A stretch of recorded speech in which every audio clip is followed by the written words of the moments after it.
Welcome to The Route to Revenue, two entrepreneurs sharing the path to curbside cash flow. I'm Ben. And I'm Mike. We're both founders of two successful recurring revenue businesses in the home services industry, and we've built our companies from startup to profitable and scalable operations. This is the show for entrepreneurs serious about building sustainable home service businesses. Whether you're starting out, scaling up, or ready to move beyond trading time for money, we share proven strategies for creating predictable monthly revenue streams. And while our expertise comes from the bin cleaning industry, the systems and principles we discuss work for any recurring revenue home service. Think lawn care, pest control, pool maintenance, and beyond. Each episode, we break down real-world strategies for customer acquisition, retention, operational efficiency, and building systems that generate consistent income while you step back from daily operations. Are you ready to transform your home service businesses from a demanding job into a profitable asset? This is The Route to Revenue. Welcome back to Part 2 with Jason Proctor of Canology. If Part 1 was about building the business, Part 2 is about keeping the wheels turning, sometimes literally. Mike and Ben talk trucks, breakdowns, equipment decisions, and the realities of growing a route-based service business. Absolutely. Yeah. So I think all of your equipment from sparkling bins, either directly or indirectly? I have one from the Fowler build, John. Yeah, I have one. Okay. And the rest are sparkling bins. Well, I know you're deeply involved with sparkling bins, and you're helping them do innovative things to their equipment, and have come up with some great things that I know I've implemented, from the oil pressure, diesel pressure going into the burners and different things like that can give us information prior to or during a breakdown, and in order to fix those. What do you see that are gaps still out there? And how do you think that the equipment's going to evolve, and or how has it evolved in the years, so that we can hopefully mitigate those breakdowns before they happen, or have a plan? Well, what I would like to see in the future is a system where we can put the can into the service vehicle and not have any water touching the ground. I mean, we're in California, it's a lot of areas, it's sort of the Wild West, but when you get a phone call from an authority that has the power to shut you down, and you have 10 of these very expensive trucks, it's a very uncomfortable feeling. For sure. So, in California, you're not supposed to have any water touch the ground. So we haven't reached that goal yet. I mean, it's something that I would love to see happen, and I have some thoughts about it. The equipment's, evolved, especially with sparkling bins. I mean, it's evolved because, I would have these situations and make suggestions to John Conway, and to his credit, he's willing to listen and take action and change. So, that relationship that we've evolved and the feedback loop has always led to what I believe are improvements. What was some of the biggest shifts that you've seen, or what do you recommend that goes into the equipment that's maybe better on the equipment, easier on the equipment, that kind of thing? Yeah. So one of the biggest things was the shift away from pressure switches to flow switches. I mean, the benefit of the flow switch. Operationally, how do those differ, if you don't mind? Yeah, I mean, basically a pressure switch, just when the pump's running, it closes the switch, and now you're relying on a thermostat to turn the water on and off. But which works if you're in a pressure washing situation where you've got long run cycles. But in this industry, where we've got constant on-off pressure, it's on-off cycles, when you're relying on a thermostat to shut the heat off, it has a very, very large delta between on and off. So you could be at, say, 160 degrees, let go of the gun, and it keeps on heating, and it overshoots its temperature very regularly, to where you can get to a point where you're gonna end up with steam events. You're gonna lose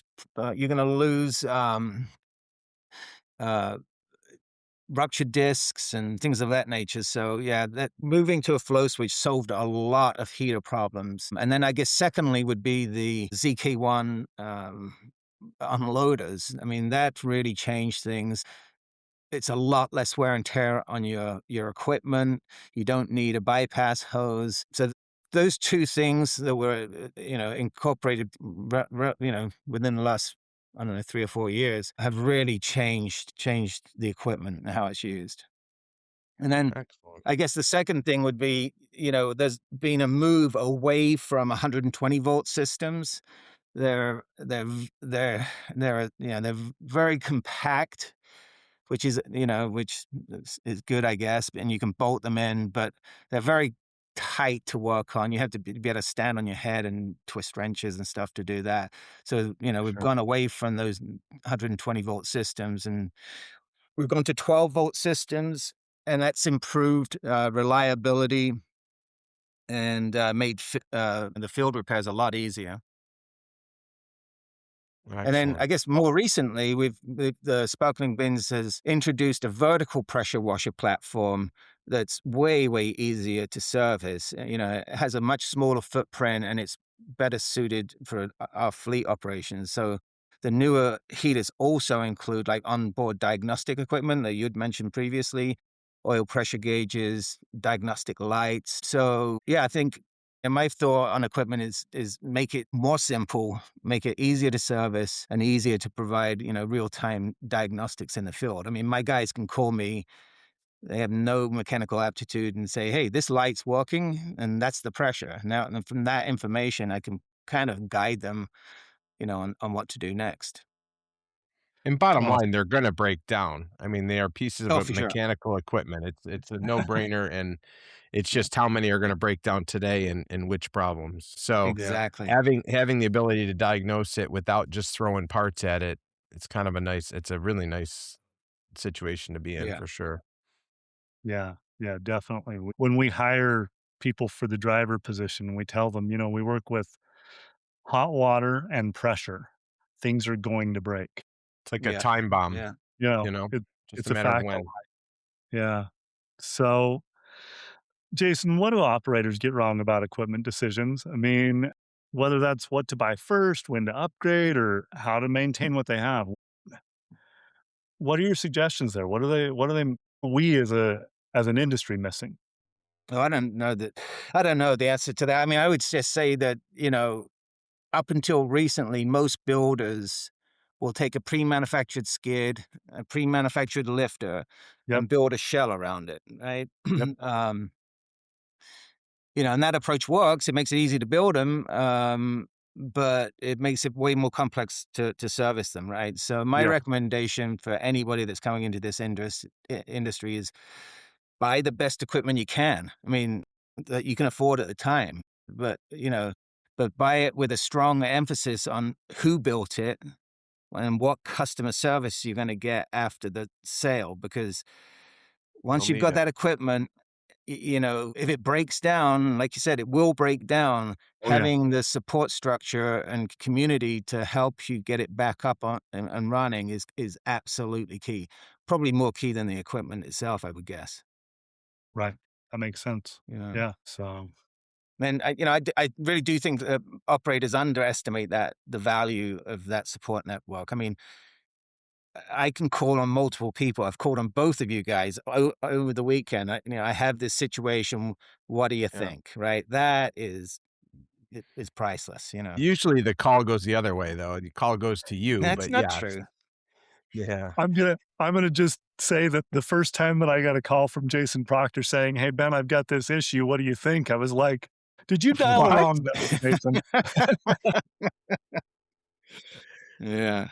Yeah. We're seeing a lot of things too on all the Facebook groups, they wanna build it as cheap as possible. They wanna get the 275-gallon, bin Mhm. tote or whatever that's called, toter thing, and they wanna make a manual lifter, and they wanna, use cold water. What are your thoughts on Mm, that? I mean, philosophically, obviously, you want somebody to work their side hustle, I suppose, but yeah. at the same time, is this the business to do a side hustle on? Okay, I really love entrepreneurialism. I love that.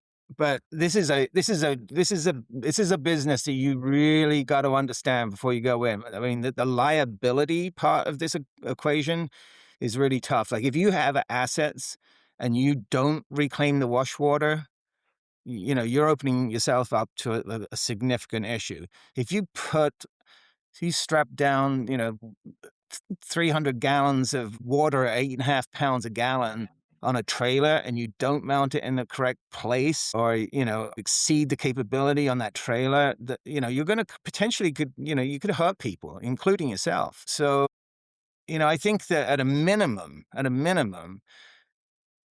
of that stuff needs to be thought through and bolted down onto a safe platform.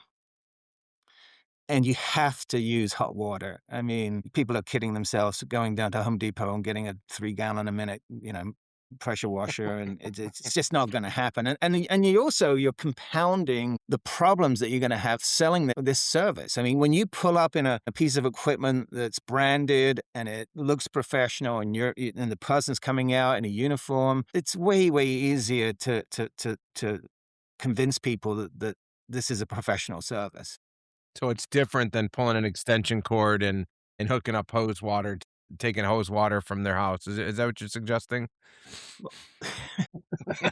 But just as long as you dump it in the driveway, that's okay. I mean, Yeah, yeah. I belong to pressure washing groups and things, and I look at them, and then inevitably, all I see there is I screwed this up. How can I fix it? Right. And I think that you're basically when you're going in and when you're undercapitalized and underprepared, you're going to be asking the questions. I did this. How am I going to fix this? Or you're just going to come to the realization so quickly that that it's not viable, right? And you But mentioned the I runway earlier. That was something we mentioned in one of our earlier episodes, and we agree, wholeheartedly. To go into this thinking you can do it on the weekends, and oh, I've got $5,000. I can do all this, and I'm going to get 500 customers, and it's not realistic, or it's certainly not preparing yourself. And if you've got a family to support and different things like mm, that, taking your life savings and putting it into a business and creating a fly by night business, it's not gonna be good for you. The outcome's not gonna be what you're looking for, most likely. no. I mean, yeah. I mean, you have to be capitalized to come into this. And I will say, to John's credit, I've seen this question, posted time and time and time again on the Facebook groups, and every single time he's like, "This is not a get rich quick business. Mhm. Don't do it." Because I mean, I talk to John regularly, right? And I think one of the things that is very apparent is that when someone is undercapitalized and they say, "Don't buy it," John will say, "Don't buy it," and they still proceed to move ahead. And then 6 months, a year later, the equipment's being sold. That's Mhm. that's gotta take the wind out of his sail, right? The And quickest one we saw was about 7 weeks in, December to January. It was Was insane. it 7 weeks? I thought it was 3. Well, it's I was crazy. trying to be I just yeah, I don't know. I thought it was 6, 7, something like that. 6, Yeah. 7. Um, Yeah, I got it. I got it. but 6, but 7. yeah. This way, I've stopped powder coating the hoppers and the lifters now, so I have quite an eclectic color of hoppers and lifters from the used equipment that I've purchased. Right. Right. Yeah. There's the plus side It's, to that, I uh guess. it's crazy to see how many used rigs there are on the market. Yeah. So we always try and just say, "Hey, you know what? You have to have capital to do this." Um, Mhm. and I think to Mike's point, he said, on a previous episode, he said, "You know what? Go get a second job for a while until you can afford to Yeah, actually do what you need to do here." And buy the right yeah, that's equipment. valid. Yeah. Whether Buy the you right need to save 8 grand for that hot water box, save 8 grand for the hot water box, and Yeah. do it that way, at least. At least. Yep. Yeah. Yeah, absolutely. So, Rapid fire, Ben? yeah. So the way that we typically end, Jason, is we like to do some rapid fire questions. These are just your gut answer and just off the top of your head. So, one piece of advice you'd give someone who just signed their first 100 customers. Well, take a moment and rejoice in the achievement because it's hard to get there, the first 100. Yeah. And really, and then I guess at that point, after you've done celebrating, start focusing on implementing systems and business systems that will help you grow to the next 100 and the next 1,000. Yeah, that's what I would say. Take the time to enjoy it. Right. Okay. So, the biggest myth being spread in the bin cleaning industry right now. Oh, there's a few. Yeah. I guess one is the get rich quick. Yeah. It's easy. Let me show you how. The second, I guess, that comes to mind is that you need an 18-stage super exclusive wastewater filtration system to go to market. I guess that would be the other one. And I guess the other one is, PTO-based platforms are not well suited for this industry. So that's That's a in my myth. mind, in my mind, and my experience, that's just not been the case. They're being incredibly reliable. And if I had my preference, I'd turn my fleet into PTOs. So, next question, trailer versus truck. Well, it's hard for me to answer this because I've never had a trailer, but I can imagine like the length of the combined truck and trailer might be a real challenge in high dense neighborhoods. And I don't know that I'd sleep well at night having an employee doing that. But on the flip side, if you have a problem with your truck, you can always rent one and you can get back to work, which I think is good. But I Right. would say, Okay. I I would say absolutely a truck is the way to go. And like I said previously, my preference would be a PTO truck. Perfect. Okay. What does Canology look like in 5 years? Well, Crystal ball time. Crystal ball. well, I hope it has an empty desk in it, and I'm not I'm not there. No, no, no. No, I mean, yeah, I mean, my I would say that I'd like to double our client base. I think that's a realistic goal. We've developed systems now and, the support scale of our job is just let's execute on it. Yeah, I mean, I'm trying to make myself the least important person in my organization. And then if I have any free time, who knows, I might become a social media influencer like you guys. I love it. I There love you it. go. What do you do in your free time? I mean, I know you're always Uh, replacing doors and fixing hoppers and CNCing this and CDDing uh, that or whatever uh, all the different, acronyms mean. What do you do in we your private recently personal time? Well, we recently moved from our house of 30 years across the street, and I'm working on doing a big landscaping and outdoor kitchen and pizza oven and that all that kind of stuff. So, yeah, I like to create stuff, I mean, so that I don't know that I'm going to be capable of not being involved in chronology, but I need to have more time to play than work. Yeah. That makes And sense. I know every time I call you and the chickens are in the background. Are those your chickens or neighbors' No, chickens? those are my neighbor's chickens. Yeah. Okay. Sounds like I'm in the Philippines or something. A Yeah, little it bit, does. a little bit. So, Jason, one last question. We always try and give our listeners that are building a recurring revenue home service business, Uh, what is one thing that someone can do this week? What can they implement? Give us an action item. Boy, I would have to say, well, depending on what their situation is, if they haven't got an outside marketing person, I would say do that immediately. Like call a Perfect. professional, do that. And then if they have that in place, I mean, execute on action items related to systems. Pick one item that you're having a challenge with. I mean, in our organization, if we ask a question 3 times, we need to write down a solution to that and then Yep. implement it moving forward, right? So Yep. just take one small item and focus on that. get something accomplished. Perfect. Yeah. Well, Jason, thank you. I really appreciate you taking the time to talk with us today, and hopefully in the future we can have you on again because, you're an icon in the industry, and I know the amount of help that you've given me is just immeasurable. So thank you. Hey, you're And welcome. I love what you guys are doing. The first episode I saw, I was like, wow, that's great. It's conversational. It's interesting. There's no fluff. It's just real. I love that. That's good. Keep and up you're the good just work, amazed guys. that these two friends of yours could even pull something off. Is that No, what you're I thought suggesting? I was amazed that you had the time to do it. I think it was great. Absolutely Well, great.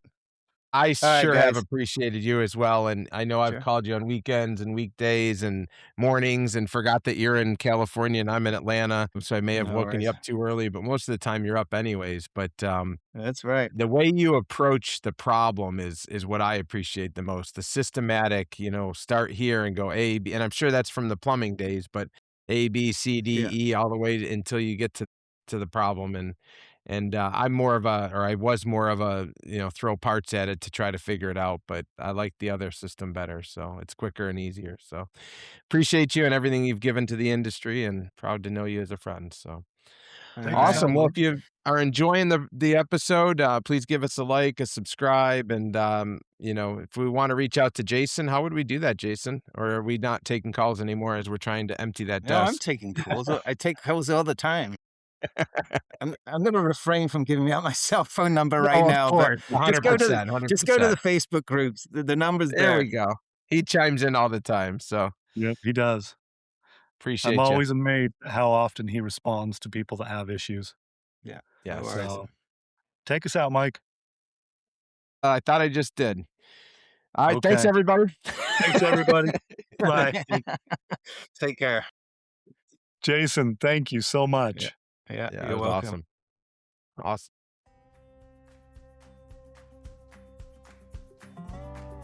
Well, Ben, that's a wrap on another episode of The Route to Revenue. If you enjoyed this episode, we'd love it if you would hit like, subscribe, and leave us old guys a comment about what we did well. And if we did anything wrong, can it and keep it to yourself. If today's strategy sparked some ideas for your business, don't keep them to yourself. Share this episode with a fellow entrepreneur who could benefit from these insights. Remember, building a recurring revenue business, it's not about perfection, it's about progress. Take one actionable step from today's discussion and implement it in your business this week. Want to connect with us between episodes? Find us on Facebook or at our website. We'd love to hear how you're applying these concepts in your own home service business. And until next time, keep building those recurring revenue streams and stay on the route to revenue. The route to revenue. Nice, Ben.